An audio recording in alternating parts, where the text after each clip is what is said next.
You're watching Today on eNCA. I'm Devin Murrigan, standing in for Dan Moyane.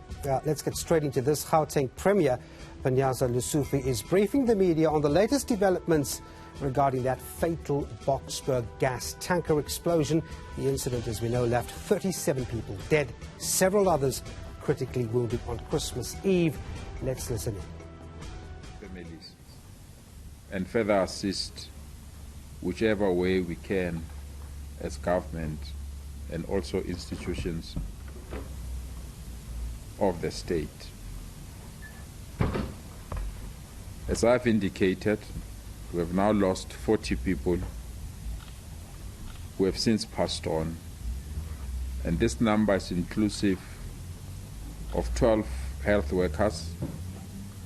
5 are still in various hospitals at Charlotte Maxeke, Johannesburg Academic Hospital, Puluseng Hospital, and Tellamkhwerane Hospital. 23 have been discharged and they've been taken back to their families. Our report, as I've indicated, is based on the confirmed numbers, but we know these numbers may change as we get more confirmations from the facilities. We have streamlined the communication channel so that we don't allow those that can take advantage of this disaster for other ulterior motives. The confirmation of the deceased, the recording of those that are injured, but most importantly, the provision of support has been strengthened so that as government we can manage all these particular matters. We are quite aware that there were 8 Ekurhuleni Emergency Medical Services personnel that were seriously injured during the explosion. The status quo is still as per our last update, where we indicated that 6 of this personnel has been discharged, while 2 remain in hospital. After the explosion, we have to move urgently to restore the remedial work at Tambo Memorial Hospital. Due to the urgent nature of this work, the Department of Infrastructure Development appointed a contractor on the 26th of December to repair the doors and the windows at Tambo Memorial Hospital. We can confirm that the construction work for the replacement of broken windows at the hospital, including the nurses' residence, has been completed. And I want to take this opportunity to thank the Department of Infrastructure Development, the Department of Health, for the cooperation of ensuring that we restore at least the basics, especially where our nurses reside. Some of the work is almost complete following delays because of the festive season break. But due to the extent of the damage, the casualty unit at the hospital remains closed. The Department of Infrastructure Development Maintenance Team has developed specifications and costing for this remedial work, and they've given to the Department of Health for approval, and I'm briefed that the Department of Health has approved, and DID have subsequently appointed a contractor,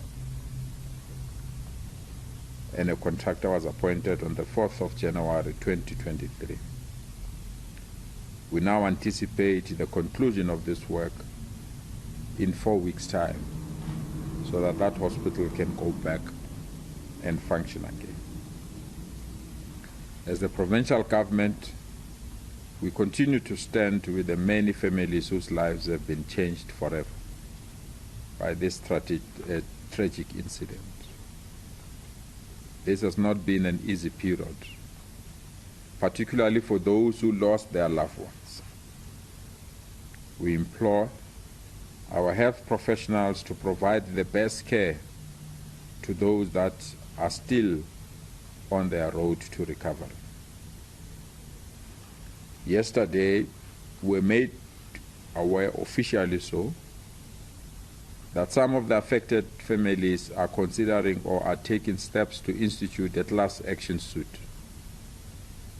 We really believe this is within their right to pursue whatever means of recourse available to them within the legal system.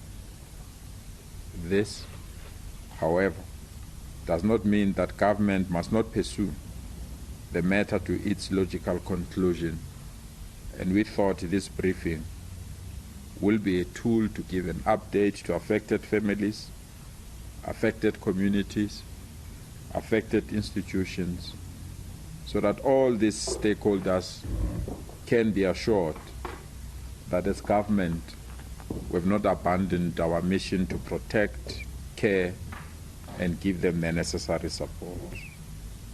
We will be the last one to leave the scene. And until each and every family is supported, until each and every institution is supported, I want to commit the Gauteng provincial government to be there until the last moment. The end of this tragedy, that is the Boksburg tanker explosion, cannot be undermined.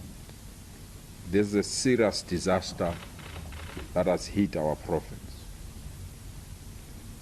We appreciate the messages of support, in particular the message we received from the President of the Republic of South Africa, Mr. Cyril Ramaphosa. We continue to get messages across the globe, messages from institutions that have provided the necessary support, in particular the NGO sector and other institutions that gave us support. We remain grateful and appreciative of their work, their commitment, and also the sacrifices that they've made so that we can support all these families. We are fully aware there are other families that want to bury their loved ones outside the borders of our country.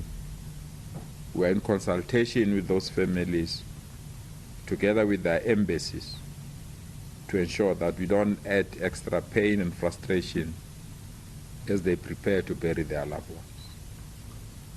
We are of the view that all these processes should remain within the team that the Gauteng provincial government is working with, together with those that are providing additional support. If we coordinate all our efforts together, we really believe they will make an impact in supporting the families. I had a difficult task, extremely difficult task, of visiting each and every family that had a family member passing on. It was an extremely difficult moment. We still don't have answers of what happened. We remain hopeful that the investigations led by our police force will assist us to reach at a final conclusion on this matter, so that we can go back to these families and explain what happened. The provincial government will continue to provide support to the affected families in the form of trauma, debriefing services, and many psychosocial work that we can provide to the families. The City of Ekurhuleni community development workers are conducting door-to-door visits in the area to identify and refer affected families who have not yet received any assistance following the explosion. We remain solid as the Gauteng government to give a helping hand, to work together with the Ekurhuleni municipality so that all families can feel our support, our care, and where possible, our comfort. We will not retreat from the scene. We will not close this chapter until those that are affected are satisfied that we can close this chapter. Thank you so much. Thank you.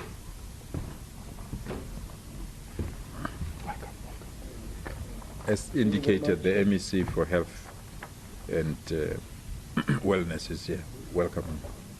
No, we recorded apology.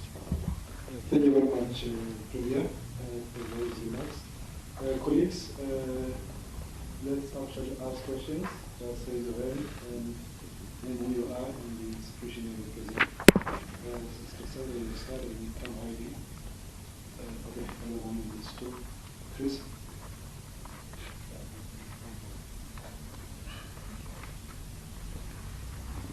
Good afternoon.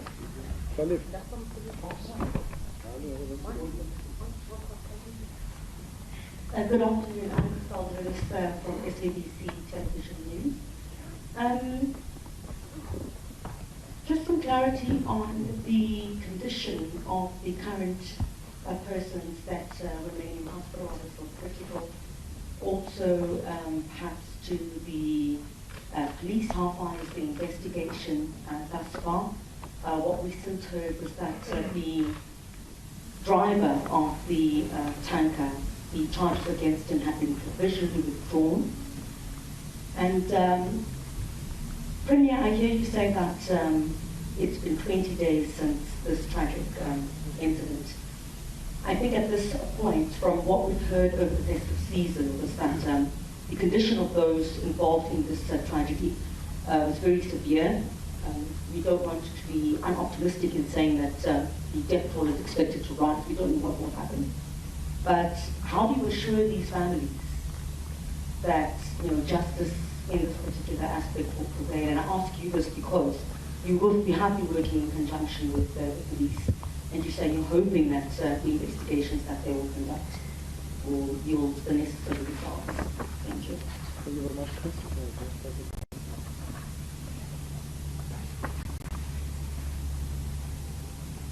It's Heidi Jacobs from eNCA. I just have two questions. PC, I know you've been asked this, but if you could give us more clarity on the status of the investigation, because the NPA in court about 2 weeks ago could not proceed with anything because there is no docket.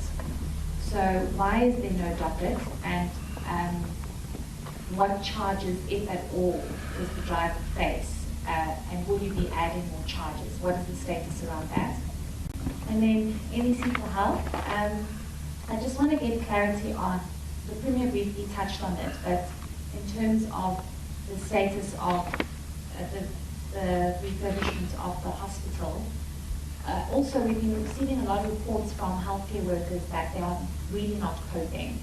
And as much as you can't shut the hospital down, they feel this is very overwhelming. What is being done to provide support for them, but also for patients that can't use the wards that are still closed? Thank you. You want to cut the mic? Oh, let's start with the PC first.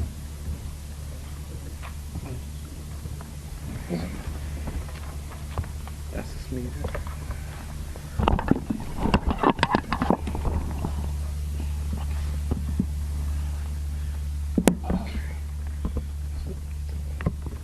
So that's the mic. Can I get the mic?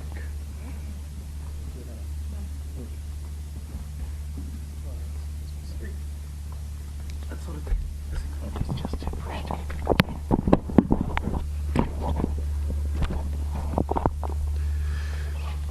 Greetings to our Premier, MECs, MMC, members of the media. Thank you very much for the opportunity given to us once more. Let me also reiterate what the Premier has said, to say no stone will be left unturned. The charges which you have put against the driver, number one, reckless and negligent driving. 2, malicious damage to property, because public and private property was damaged. Culpable homicide. Possibility of adding other charges. Yes, it is there, will be guided by the prosecutors. There is a possibility that an inquest will be held, and thereafter they may even decide whether to can change culpable homicide to murder. But it is the decision of the courts, that one. But for now, this is what we have put together. And over and above that, we have also looked into some of the bylaws which are governing that particular space. For example, there is a protocol within the city of Ekurhuleni in terms of how do you respond to the emergency situation. We also look at that, whether each one of us have we complied with any directive which is stipulated there. There is also regulations passed by the Department of Transport with regard to the transportation of the hazard material. We also look at that.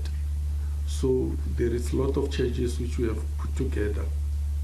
What is the status of the investigation? To date, we have obtained more than 40 witness statements, more than 40.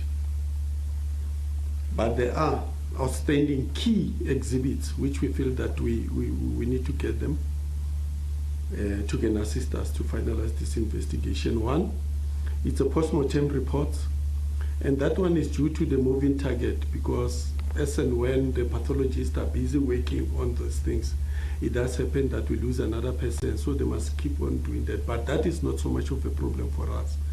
Ourselves and the prosecutors, we can still continue while we are receiving those post-mortem reports as and when they've been finalized. The fire department report, it is key for this investigation, is still outstanding. We have liaised with City of Ekurhuleni that we do want that report so that it can be included there. 3, that Infinite Transport Company, we have requested a lot of documents there, including their statements and so forth. So they've said they are still consulting with their legal departments. As and when they are ready, they will give it to us. But that, it doesn't mean that we are going to wait indefinitely for them to supply us with this thing. Because we're working with the prosecutors. Should they feel that there is unnecessary delay, there may also be someone who can come and provide those documents to court. But for now, we have an assurance that as soon as they finalize with their legal department, and then they will definitely provide us with such. From the police side, we have also compiled the memorandum. This memorandum, it goes with the docket to the SPP, Senior State Prosecutor, when they have to make a decision on a docket. So we compile a memorandum, and next week, Monday, on the 16th, the case docket will be handed over to the SPP, Senior State Prosecutor, for decision. So they will look into all those things which we have put together in the docket, and if there is additional things which they want us to can go and get, we'll do so. And if they feel that we have covered all the angles, including these things which I've said they are still outstanding, then they'll make a decision. And the decision which we are expecting, where we are standing, is that surely somebody is going to be held responsible for this. Thank you. Thank you very much. Please let's make the MSc of her.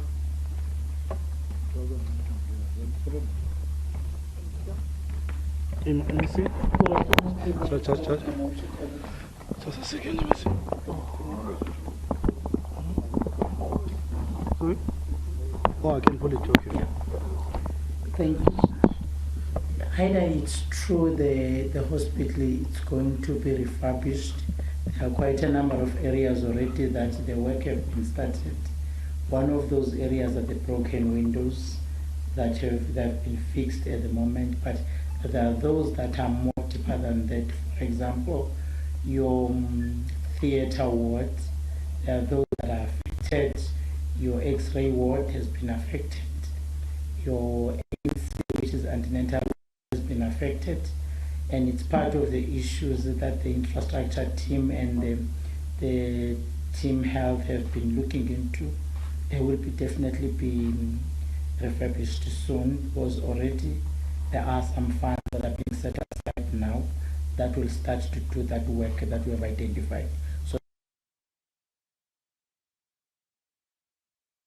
it's one of those wards that have been completely closed. So we're working on that so that we can do that. But the clinic is working, because there are another site, which was an old part of the clinic that we've shifted and now that clinic is being utilized. Then on the staff, it's true they are very affected.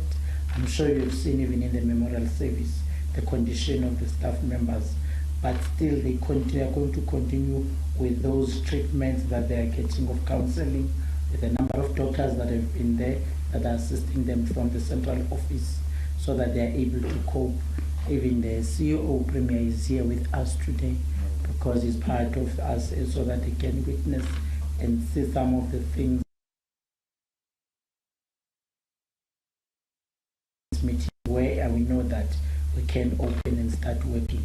But the hospital has been cleaned outside because you know outside there are quite a number of things that were broken. So at least now it has been cleaned. So work have already started. I can confidently say that. Thank you. I think from the infrastructure point of view, just progress on the issues mentioned by MEC for Health.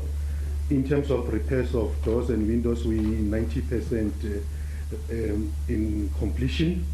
In terms of the ceiling that has to be replaced, we are 75% there. And in terms of the repairs of X-ray, we are 45% there. And I think with regard to other work, the MEC has already indicated that there are deeper issues that we need to look at before we can come to any conclusion. Thank you.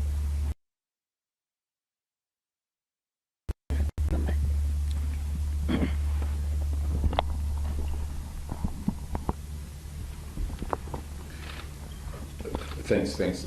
From our reports, Griselda, we still have 5 people that are still in hospital. We still have 5 people that are still in hospital.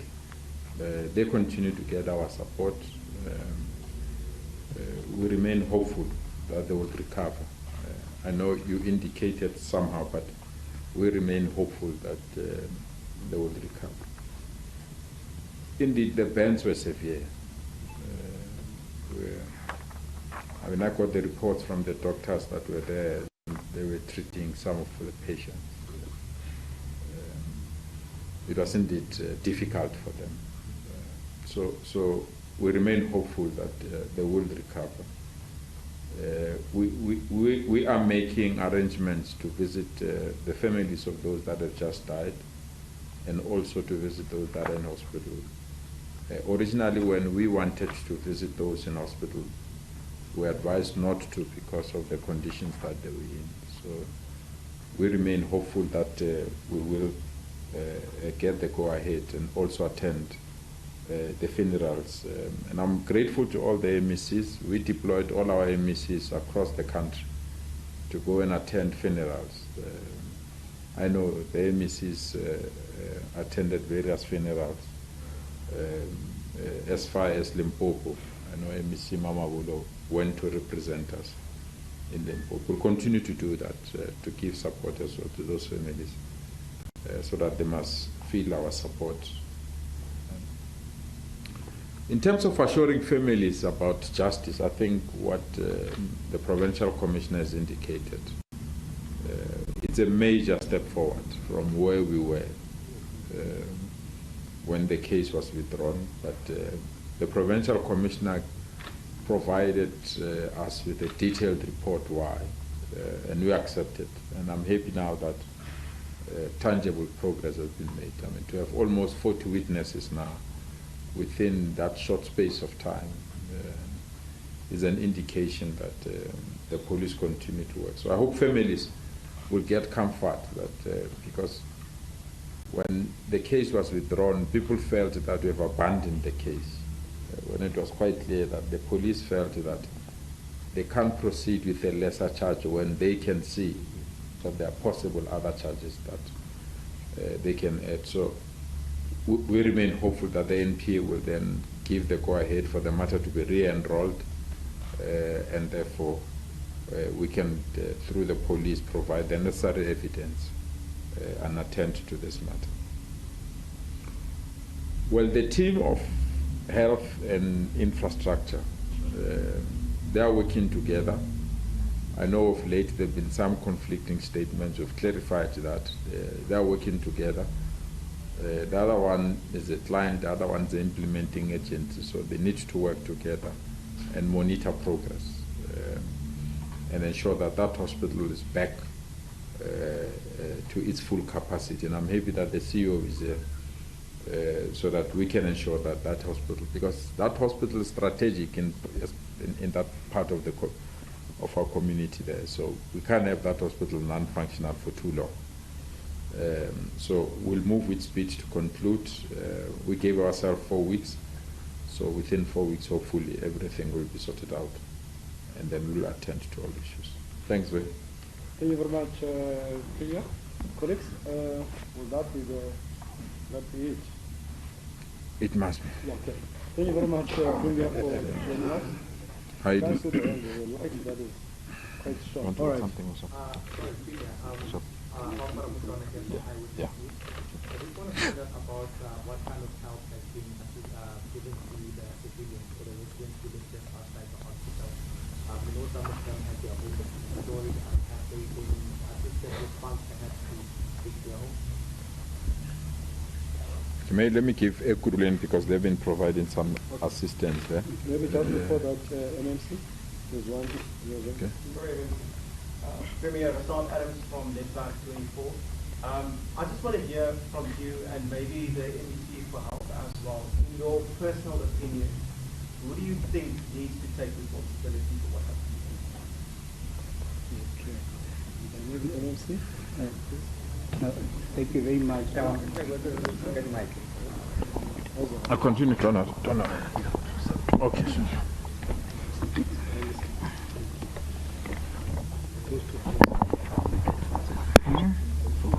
Oh, this one's.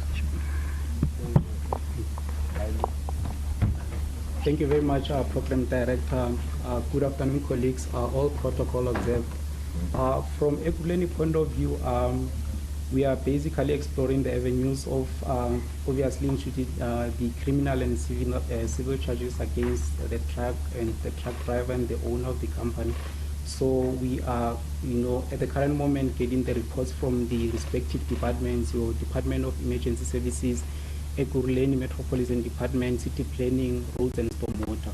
So as soon as we get those reports from the respective department together with the province, we'll draft the final report which will take us forward in terms of obviously the criminal and civil, the truck driver and the owner of the company. Because you can all recognize that that incident was not a natural disaster. So somehow one has to be held liable. Thank you. Thanks.